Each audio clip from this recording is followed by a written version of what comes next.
Good morning and welcome also from my side to this exciting day 3 of the POLITICO Sustainable Future Week Summit. I'm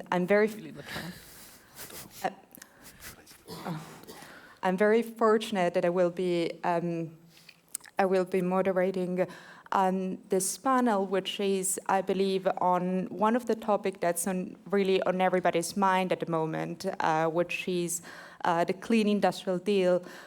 So this is by far one of the most hyped pieces of legislation that we are eagerly awaiting here in Brussels since it was announced by the Commission, by Commission President Ursula von der Leyen in her political guidelines. And so we have a mix of political watchers scrambling to understand what's going to be in this action plan. But also we have many companies and think tanks and even governments lately waiting in the debate because they want to be sure that their concerns will be reflected in the final package. So we are in this exciting time, and the reason for the hype is definitely grounded. The Clean Industrial Deal, which is presented as a growth strategy by the Commission, is supposed to square the circles between restoring the industrial competitiveness that we know in Europe is not doing very well, and at the same time creating quality jobs and also attracting investments and doing all that while remaining true to our ambition to reach climate neutrality by 2050. So my question here is, are we maybe asking too much from one single piece of legislation? I'm very happy that I have an amazing panel to reply to these and other questions today. So please join me in welcoming the panel today. So we have Joan Canton, he's head of unit of the for energy-intensive industries raw material at DG Grow, of course, at the EU Commission. Welcome, John. Good morning, everyone. We also have Jacob Affele. He's the executive director and co-founder of ZOE, the Institute for Future Fit Economies. Hi. Hi, Jacob. We have Oliver Janin. He's the acting director general and deputy director general at Orgalim. Good morning. Morning.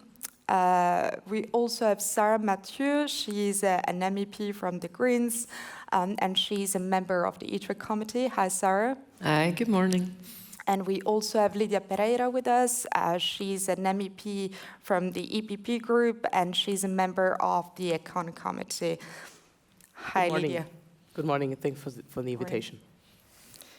So great to be with you all to discuss this topic. I think by now we all have heard and read many reports about what we need to do to restore our competitiveness and do so in a way that is still sustainable. I would like to start with you, maybe, John. So the situation here we are experiencing in Europe is quite grim. I mean, in the past months, we have seen many companies, those that were considered too big to fail, announcing that they would shut down some factories. We have just heard about the freeze by ArcelorMittal of their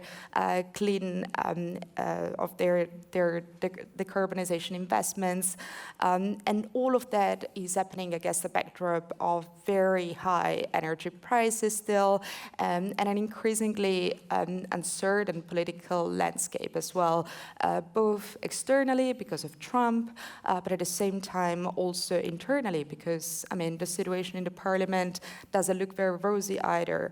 So I want to know from you, what's the sense of urgency that you feel in being part of this big effort of crafting the Clean Industrial Deal, considering how many expectations we have?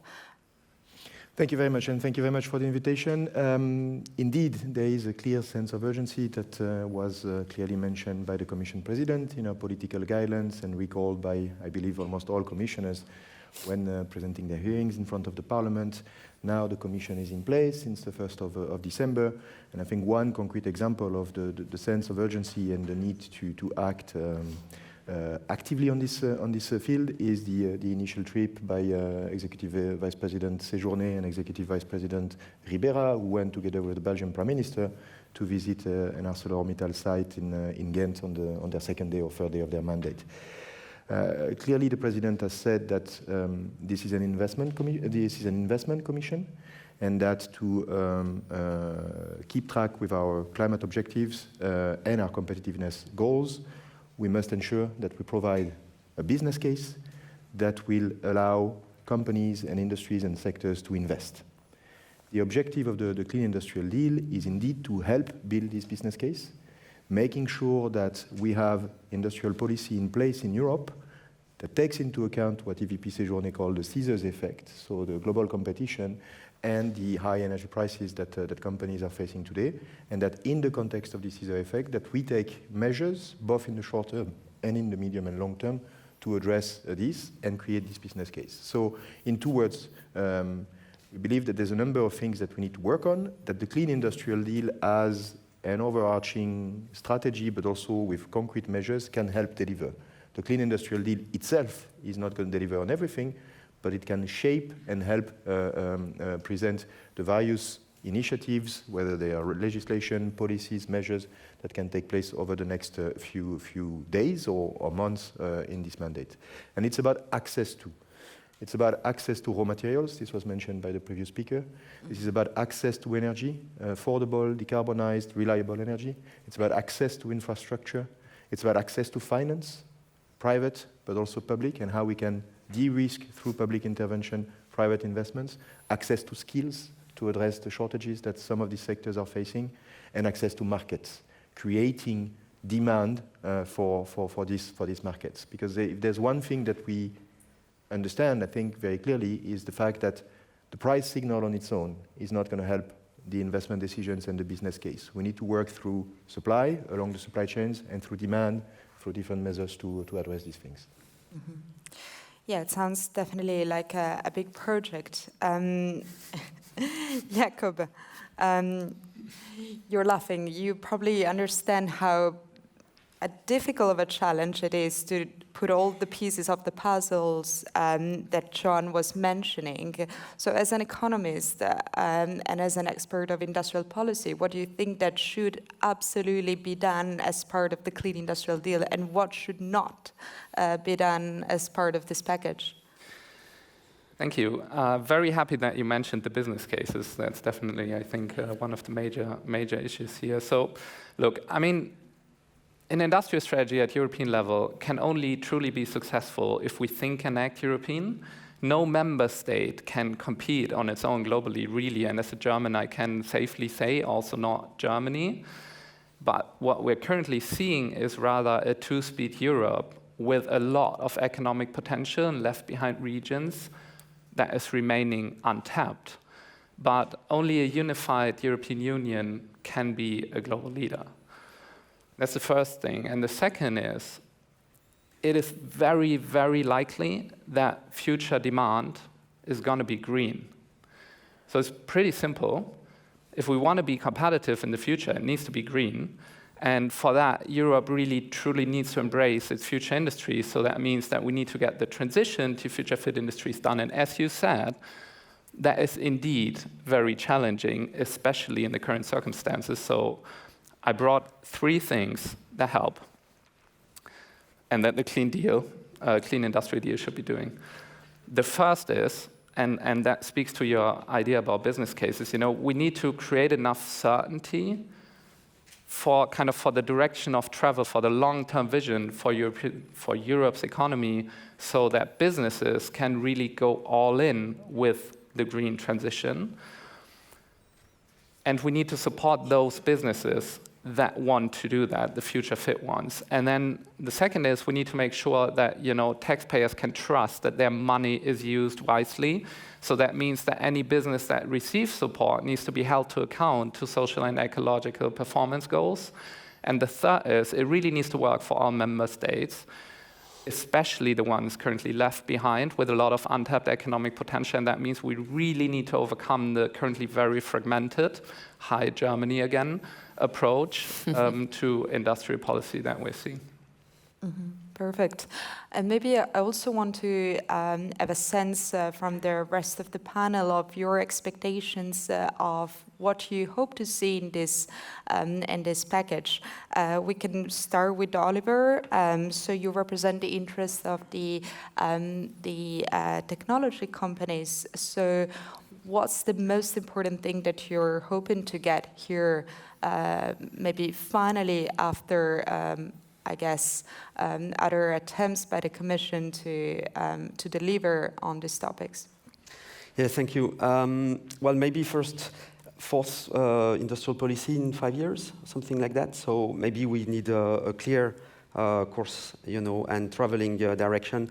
But let me start with maybe giving you a quick sense of like the temperature in our industries, because the technology industries are actually quite deluded with the political leadership in Europe, and they feel that they've experienced a kind of schizophrenic approach, with on the one hand being told that their role to help Europe achieve its digital transformation and green transition goals is essential, but on the other hand, experiencing an unprecedented wave of legislation that is mobilizing a lot of R&D, and that is also actually preventing, to a large extent, the companies from giving the contribution that they're expecting to give. And that is a real shame, because actually for technology industries, decarbonization is a great growth opportunity.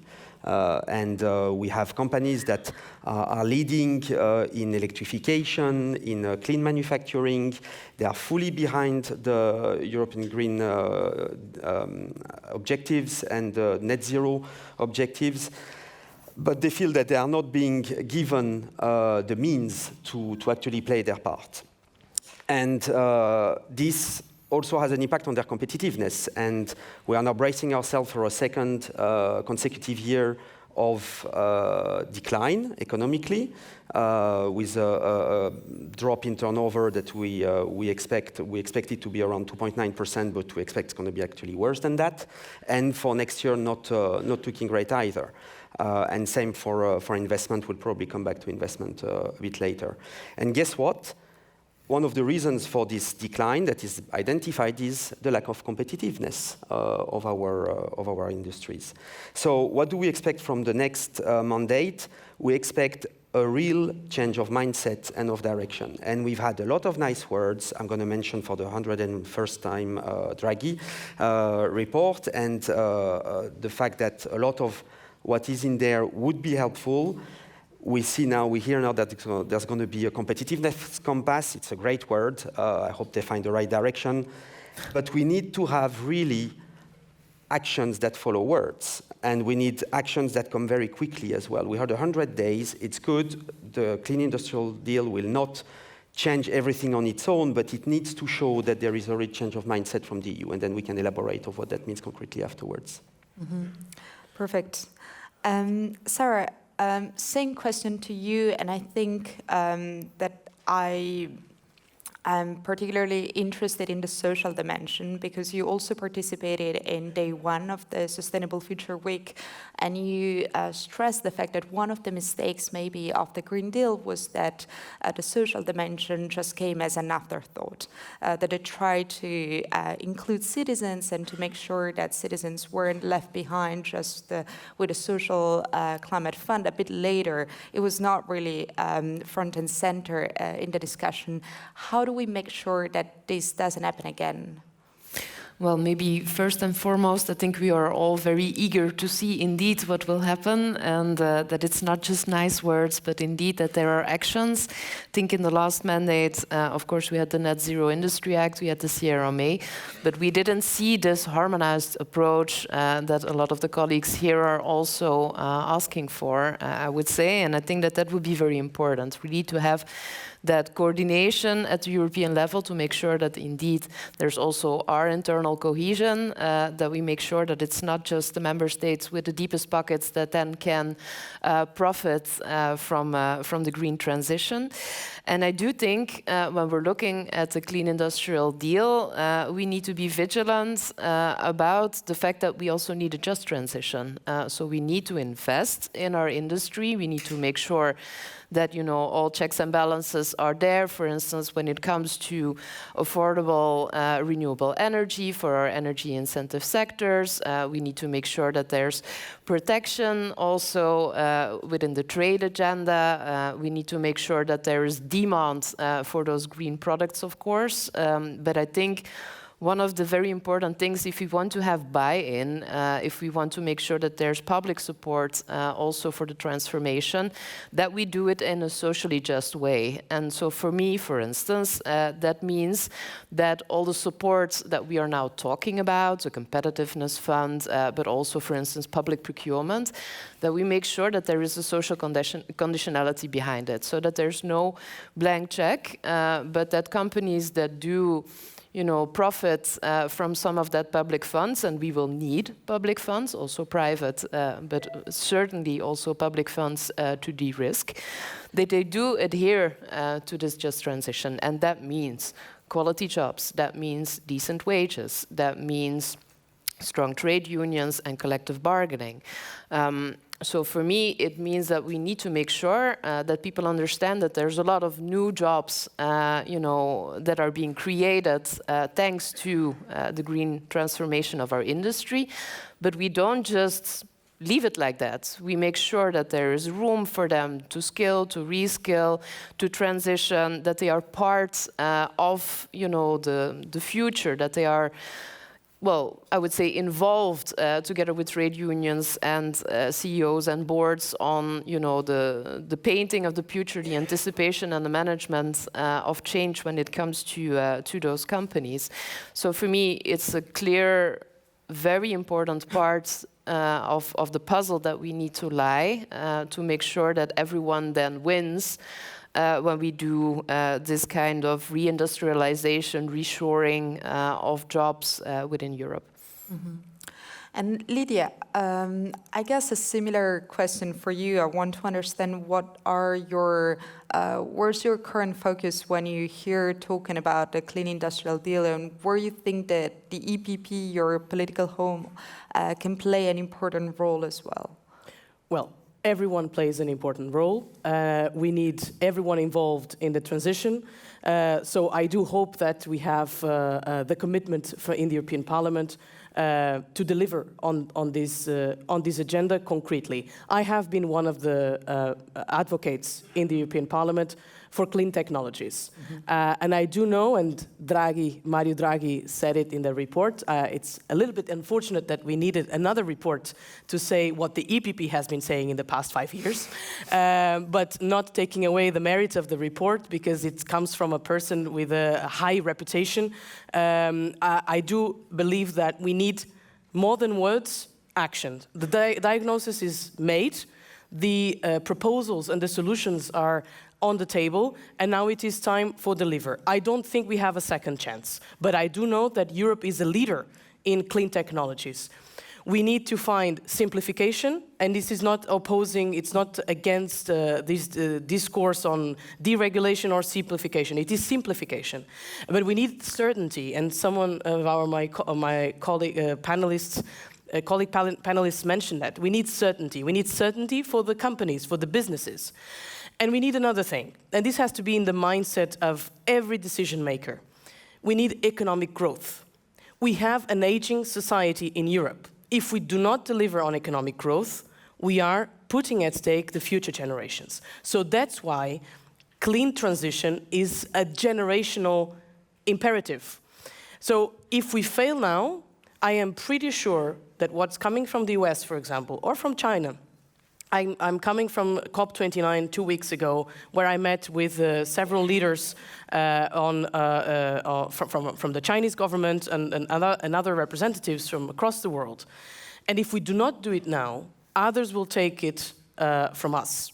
Mm-hmm. So do we want to shape and lead this necessary transition? We see states in the United States, oil and gas states, making the transition. So if we are are we available to be shaped by others, or do we want to shape this transition? So this has to be a clear focus, and I would like to see, and that's my hope in the new political cycle, that the Commission really delivers on this in the next 2 years. If not, I think we can assume that we are kind of doomed. Great. Okay, Lydia raised some important issues here. I just wanted to flag to the audience that I forgot it before, but the last 10 minutes will be devoted to your questions. So start thinking about what you want to ask to our panelists. Yeah, I would like to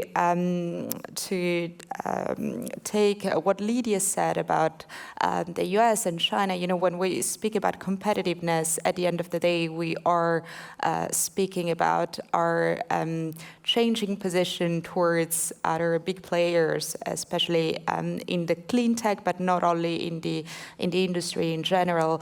John, I am very interested. So, Europe's position was already looking quite bad a few months ago because of a series of issues. China dumping EVs. Europe has already partially acted on this. And you know, energy prices continuing to be very high, but now there is an additional layer of uncertainty that's coming with the Trump's election. And if Trump puts the tariffs that he promised, then there is another risk, which is the fact that the cheap Chinese supply will be rerouted to the European market. So even more Chinese supply. This is one of the fears that I'm picking up while speaking to people. And obviously, the situation of our companies is already quite difficult. So is the new Commission ready to step up its game towards China? Thank you for the question, and obviously not so easy to answer, but I mean, what is very clear is that... Or do you think it should? There is clearly, in many sectors, and I think this is sector-specific in many instances, global overcapacity. Some of this related to, let's call it very simply, unfair trading practices. And I think the Commission has been acting already on some of these aspects. We have trade defense instruments that we are mobilizing. You mentioned the EV situation. There is also, I think, a clear commitment by the political level at the Commission to do more, to do a bit faster, to also take into account indeed this global, I don't know if I can call it trade war, but to some extent we're going on that road, and that EVP Séjourné was very clear in saying that, you know, Europe will not remain inactive in this context. But at the same time, what is also very clear is that Europe benefits from global trade. Europe is active also as a net exporter in many instances, but that we need to take into account the fact that the global landscape has changed.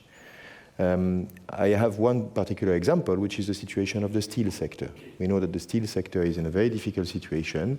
We have in place some instruments that are available until 2026. There is a key question as to what we do beyond that, and the fact that we need to already now to start reflecting on what we will do and be as concrete as possible, as fast as possible, on the future of the situation for the steel sector. It applies to other sectors as well, but there is clearly, from the Commission side, key recognition that this global situation needs to be taken into account in how Europe positions itself. Two more words, if you allow me. One, simplification. This is something we can deliver very soon, and actually we're planning to deliver this as part of the 100 days with a simplification omnibus legislation that can already, you know, relieve some of these constraints that are preventing us from achieving the goals, because the goals stay, but the how will need to change and we need to be adjusted. And the second thing is, when it comes to international relations, we mentioned, I mean, previous speakers mentioned critical raw materials, for instance.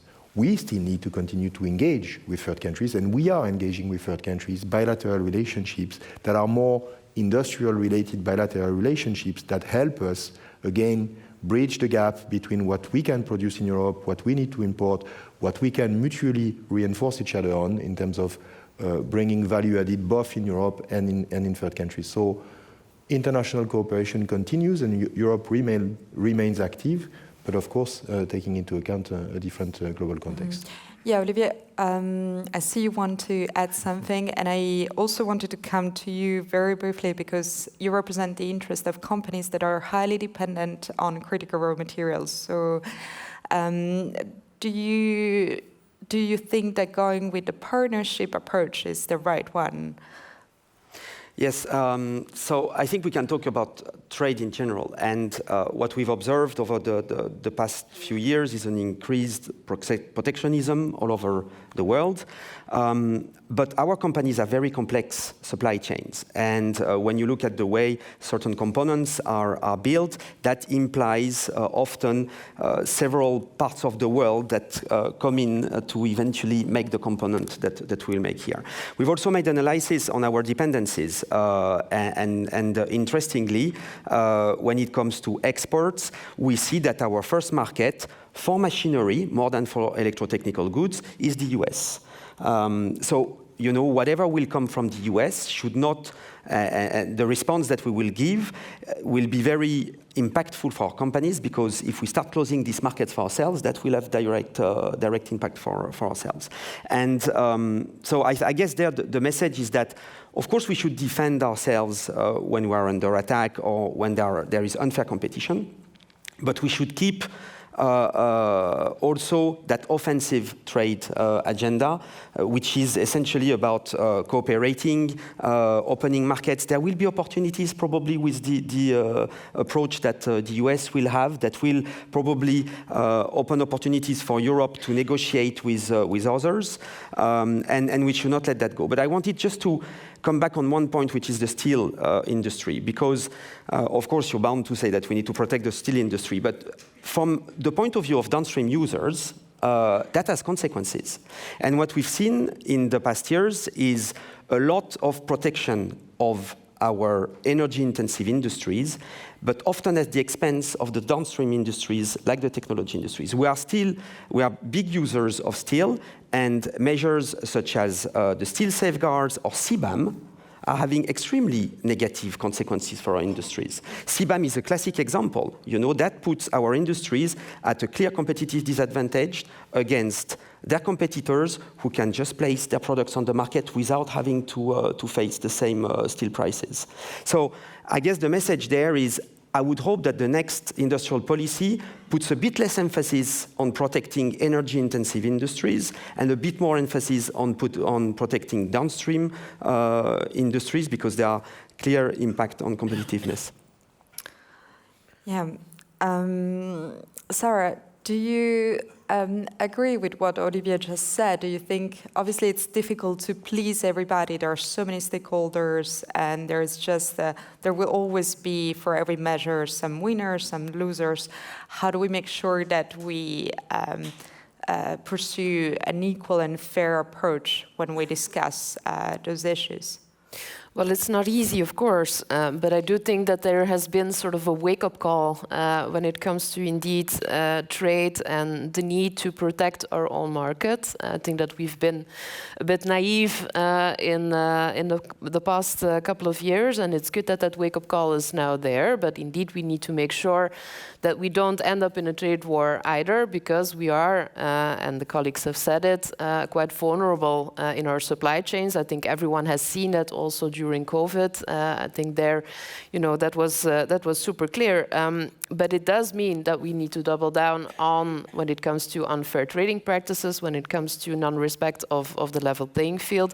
I think it's good, for instance, that we have the tariffs on EV. I think indeed on steel, for instance, there is action needed, but it's not just a question of CBAM or of tariffs. And well, you know that as Greens, we want a broader scope of CBAM, also looking at downstream products, for instance, so not just on raw materials.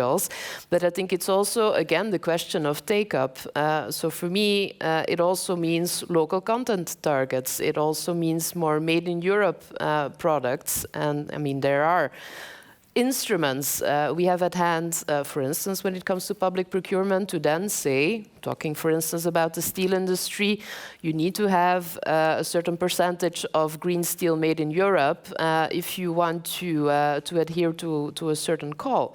So, you know, I appreciate that we need to look at not just the energy-intensive industry. That is true. I do think sometimes that even though CBAM, it's not in force yet, there's a lot of, well, apprehension when it comes to that, and I understand, because it's a big change. But I also see a big opportunity there because it is about protecting that level playing field. And I mean, if we don't do anything, we ask a lot to our industries to decarbonize. But if we then just get flooded by cheap steel made with state subsidies, that is, well, not produced in the most environmental way, let's put it mildly, we are killing our economy. So for me, it's protection without protectionism, and it's indeed looking at the whole supply chain and also downstream products. Mm-hmm. Do you want to? Yeah, I can see that. Okay, please. I love that we're talking about steel because it really, I think, shows pretty well how economically bad the fragmented approach to industrial policy currently is. Because like what's happening is that Germany essentially is trying to keep like the very, very, very energy intense steel production at home to maintain the jobs there. But the thing is, the energy prices in Germany, they are higher, and they're also going to be higher in the future because, you know, renewable energies are cheaper where there's a lot of sun, and we do not really have that, unfortunately. So it would make much more sense, actually, to put the very energy-intense bits into European countries where there is cheap energy, and then, you know, trade those products to Germany, and then Germany can do like the more complex downstream stuff. And that really shows us, you know, how we can benefit, like on a European level, from a truly European approach to industrial policy, and that is really what we have to get done here. And just like one point to understand why it's difficult to make that happen, because the thing is, the economically left behind regions that very often have this type of economic potential, they are often lacking the fiscal firepower to do that, right? They are highly indebted, and like they cannot build the necessary infrastructure for that. And like what we need to be doing is that we need some sort of European level mechanism that then makes it possible for us to actually deliver on that. And one way to do that is, for instance, by taking some of the money that is spent with like state subsidies in really rich regions, like taking a part of that, putting it into a European level fund with like state aid rules, for instance, with revision of state aid rules, we could do that, put that into a European level fund, and then use that money to build industries, future fit industries, in the places where they're most competitive in Europe. And with that approach, we can like make the overall European industry much more competitive. Yeah. Lydia, you're from Portugal, so I think you're the perfect. Say, like, if the industry wants to come to Portugal and Spain, we are waiting. Let's go. For you. You're coming. Let's go. No, but that's an important point. I didn't mention my first intervention, but there has to be political will to actually move forward with an energy union.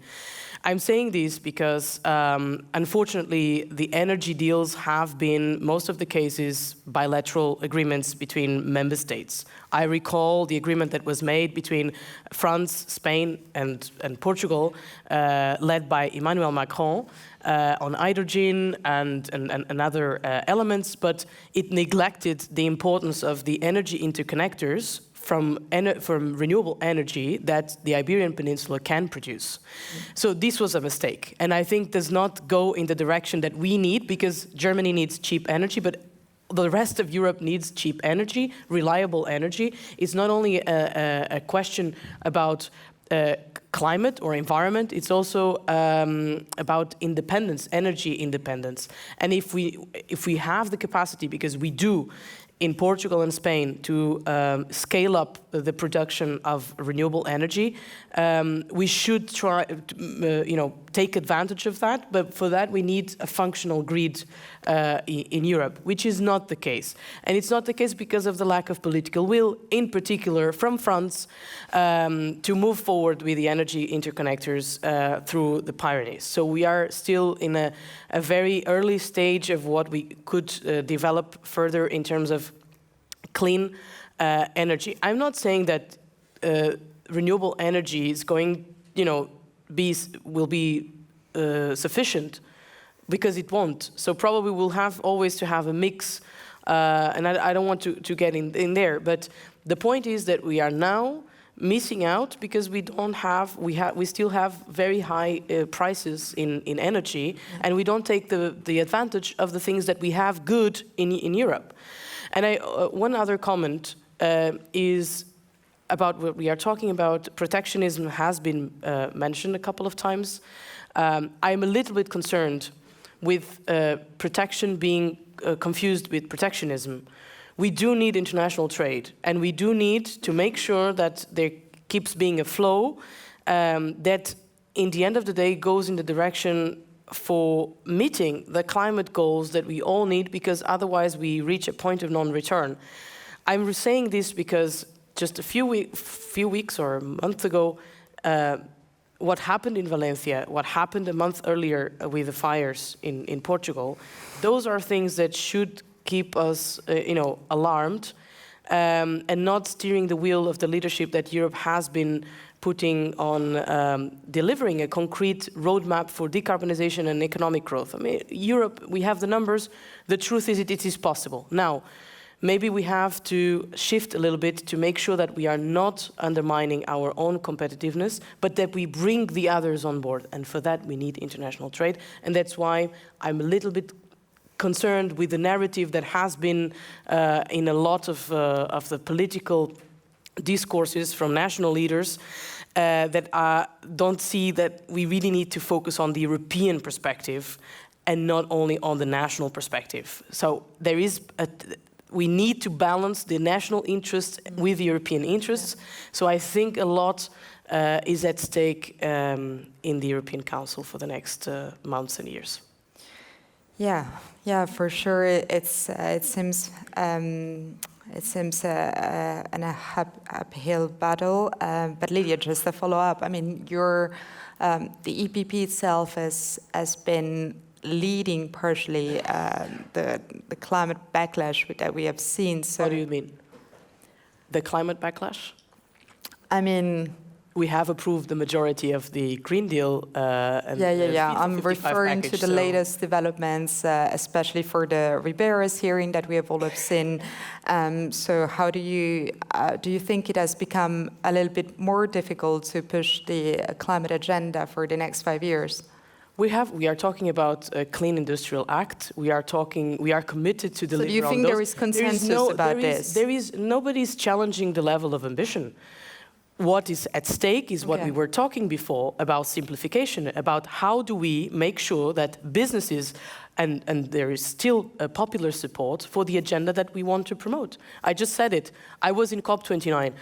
Countries come to us to meet European parliamentarians, telling, like, please do not backtrack on the mission, because the moment you do it, all the others are going to do much, much worse.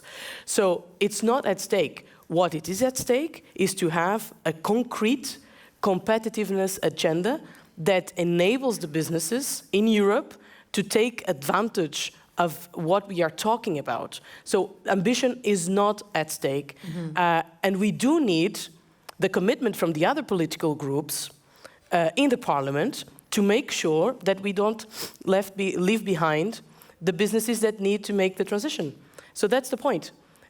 Whether it is, I would always prefer to work, and that's my priority, and I have delivered on that, on the several negotiations that I have done, with the moderate political groups. But that has to be a full acknowledgement from the groups, from the political groups in the parliament, that this is the path. I'm going to tell you another thing to conclude. Investing in fossil fuels is of the past. Investing in clean industry, clean technologies is of the future. So this is like, we don't want to backtrack, but we need to fine-tune what we have achieved so far. Okay, great. Johan, I cannot moderate a panel on the Clean Industrial Deal without touching really the question of financing. This is a big issue. The Commission has floated the idea of a competitiveness fund. It's not exactly clear how it's going to be funded. Of course, now the battle is starting. There are some encouraging signals of openness towards joint borrowing coming from Denmark as well, which used to be one of the most frugal countries. So I want to understand if you could tell us a little bit more about the vision of the Commission. Of course, we know perfectly not everything depends on the Commission, but what's your thought on this at this moment? Thanks a lot. I mean, two things also picking up on what was said before. I mean, we discussed green and competitive. I mean, it is very, very clear that to be competitive, we need to be green.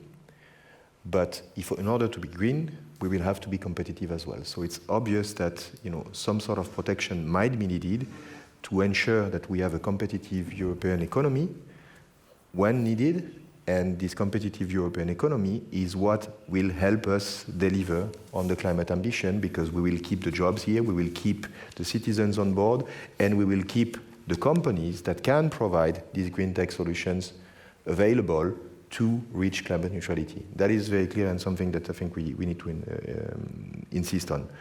The second thing is, you talk about financing and competitiveness fund, and to come back on your point about the risk of fragmentation of the single market. There is indeed a real risk. I mean, it's a challenge because to some extent there will be new consumption centers of energy and new production centers of energy, and therefore change across Europe, across regions, across countries. So this is something that, like any change, is very difficult to manage and that we need to accompany. When it comes to the financing, if we want to accompany this, it is in our interest to make sure that we do as much as possible European-wide. Now, the EU budget is not going to magically transform in the next 3 or 4 years, at least I don't see this coming, but we need to make the best possible use of what will be proposed as part of the next MFF and as part of the competitiveness fund to guarantee that we are in line with the new priorities, that we are in line with the need to decarbonization, to digitalization, and to resilience as well, so that we have a European response that allows us to be active or support investments where they make more sense across the internal market. But we won't work alone. We need to work with member states as well. So we need to have a framework that still allows, intervention at national level, but maybe in a more coordinated, maybe in a more European way, such as what we've done with these famous important projects of common European interest, these IPCEIs. IPCEIs are good tools because they use national money, but for a European interest, by mobilizing supply chains and industries. They have drawbacks, in particular because everything has been a bit too slow, but we can work on this and make sure we coordinate on that. And last but not least, we need private. We need private money. I mean, the state of public finances is what it is in Europe. We have to be realistic. We all know the Draghi's numbers about the investment challenge. So we will need to find the best possible way to de-risk and create leverage factors to attract private investment, because ultimately it's about private investment for this transition. Maybe a quick question to Sarah, and then I open the Q&A. Sarah, so we heard Johan saying that he doesn't see the MFF changing in the next years. Do you think this should be part of the solution? I mean, I think we all agree on IPCEI and other parts of the puzzle, but the MFF is really one of the most heated debates. Well, we will need to. Let's be very clear on that. I mean, if we don't have the financing behind it, we will miserably fail.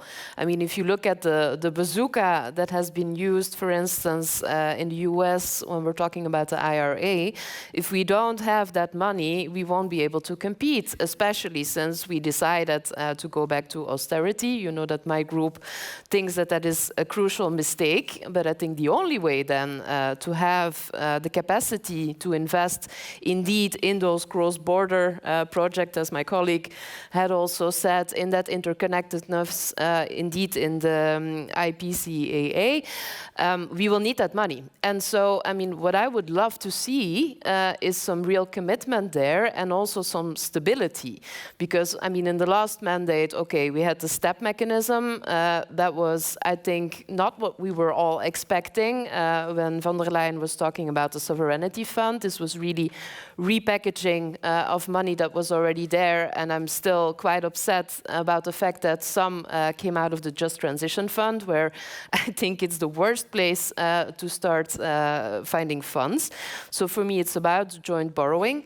It's about own resources, to be very clear, because otherwise we will have the same discussion over and over again when it comes to what the member states need to put in those European funds. funds. And I mean, if you ask me, the RRF, of course, was the first step that we took in that direction. I don't think that that is the model that we should be following, because it was still very much, well, based, I would say, on national plans. And we see that the take-up right now is still very difficult for some member states. So this competitiveness fund, for me, it should be truly European. And indeed, we should truly then look at European coordination and see what are now the places where it really makes sense to spend the money, because you can only spend it once, so you better spend it wisely. Okay. Jakob, super quickly. To put some numbers to this, so it's like 500 billion to 900 billion, depending on the studies that you look at, of additional investments that we need to transition to green industries yearly in Europe, okay? So there's a lot of money we need on top of what's already there. 20% of that, roughly, needs to come from governments. Like, you spoke a lot about how to make that happen. Like, the other 80% needs to come from private investors in the best case. And then, like, we haven't been talking about that at all, but like the big question is, like, how do we get the private money into the green transformation, right? And currently it's not yet happening really well. And we're currently working on an analysis, and I think there's a lot of conversation going on around, you know, disclosure agreements, financial market regulation. But the thing is, there are we identified 16 investment barriers for private to invest into the green economy. Only one is really about the financial market. 5 others somewhat speak to the financial market, but there are so many other things that we need to address in order to get this going. And when we speak to businesses, one of the major issues is not so much the availability of capital, but it's really about creating business cases. So we need to create an environment in which businesses can, you know, actually run sustainable production in the future, in which it is becoming competitive to do that. And one of the key things to do here is that the prices need to come closer to the prices of the fossil alternatives. And there's a very interesting instrument that's currently being implemented or has been implemented in Germany that's called carbon contracts for difference, which kind of even out the price differences, and we could have that at European level, and that would go a long way in making private investment more easy. Yeah. Okay, I would say yes. The man here, and then the girl just behind. Yes. Yes, good morning. Thank you for the very good conversation. My name is Maxime Bureau. I work for 3M Company. I'm a member of the board for Europe, Middle East, Africa. We serve companies like BMW in battery or energy grid, you mentioned. One thing, and we discussed it a bit earlier this week, I remember, indeed, you need to have an MFF to go to support all this technology deployment. Not for 3M, but for our customers, because they cannot do it. They cannot execute it in the ground in Portugal, in Belgium, and others. So that's important. My question is, business case. Thank you. We are delighted. You know, I'm trying to sell to my CEO in the US to come to invest in Europe. It's extremely complicated. Could you please, and it's maybe a recommendation for you, John, and we are available to be your guinea pig, frankly, could you have an executive summary quite short, that we could show to our CEOs to come to Europe? Because we have indeed, to the point is, many packages since the last years, and we are a bit lost between the acts, between the deals, we don't know, you know, at the end. So I think the DG Grow has a fantastic opportunity to do a marketing of the EU on how to interact. So maybe, and I don't know what you think about this idea, and as I said, I'm sure we can help you. Thank you. Okay, maybe we can also take the question, or there is, yes.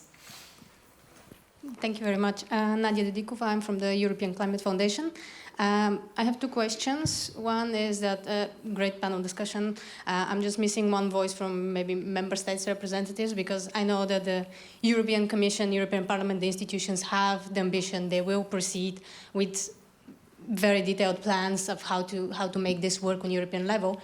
But we know that we are lacking the leadership from the European member states, and who is going to lead on this agenda to find a really balanced European approach and not just propose the French, the German, the Spanish, the Portuguese or Polish example and try to push it forward. So one question of how we can bring this forward. And another question on the omnibus regulation and the simplification agenda. I don't know if we are discussing more openly the trade-offs of this, because, I mean, in Europe we have built for years this kind of framework where we are making sure that anything that companies and public services are doing are not harming environmental protection and not harming social rights, human rights, and so on, not only in Europe, but also outside. So my question is, what are the trade-offs if we want to do a simplification agenda? We know that companies need more simplified rules, but how do we do that without jeopardizing, what we have already achieved? Because we're not going to be competitive with China on how they do their business. We're not going to be competitive with the US of how they do theirs. So how do we find the balance? Thanks. Okay, so who wants to maybe, yeah. Maybe I can just take the last question. Yeah, sure. For the last question, okay. yeah. Let's keep it as short as possible, but I know it's a challenge, but yeah. Yeah, okay, I will try to keep it short. So how do we simplify? What are the trade-offs? Maybe you should start trusting industry. That would be good, because, piling up reporting obligations also often comes from the fact that there's a lot of mistrust in industry. So trusting industry, having another way of looking at it would help. And I give you another one, and that ties in with the access to finance. I saw a very interesting figure that if, as a company, you want to submit an application for the EU Innovation Fund, you need to put together a 300-page document that typically takes a year. Meanwhile, in the US, if you want to get access to benefits under the IRA, you need to put together a 30-page document. I think you have a good idea of the magnitude of bureaucracy in Europe compared to the US. Okay, Lydia said it before. Yeah, I wanted just quickly to refer to the last question. How do we do that? It is with dialogue, and it is with listening to each other, which was not the case on several occasions during the past 5 years. Okay, sorry, Sarah just said it before. Yeah, for me, it's just about reducing administrative burden, because we do see that that is a problem, but always keeping those very important targets and goals, because, well, we also need to have the legal certainty, of course. We need to have the certainty when you want people to invest.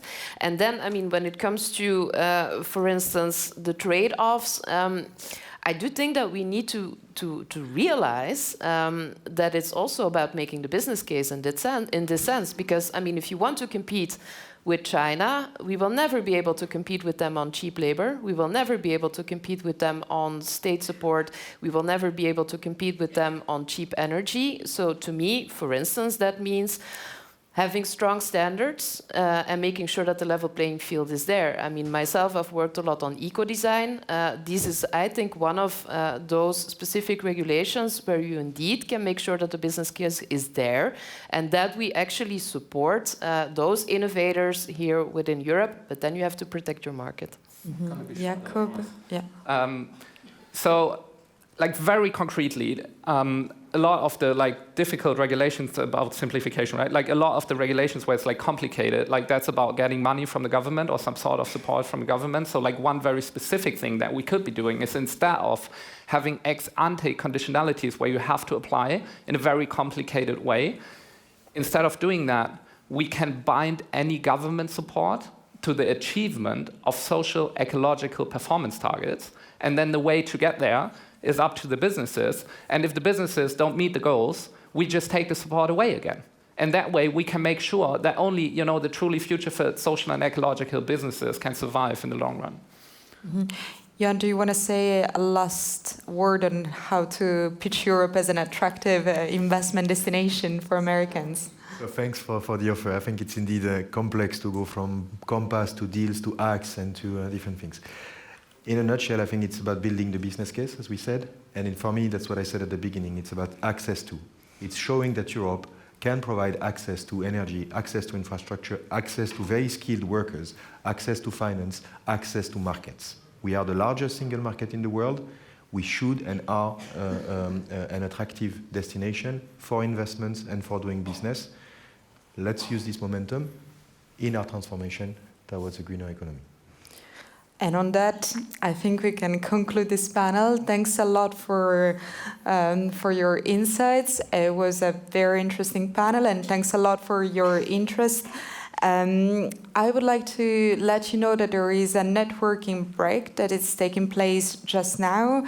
And also, just for information, we will resume in 35 minutes at 11:25 with a branded video segment by the Coca-Cola company named Commercial Partnership for Sustainability. Thank you.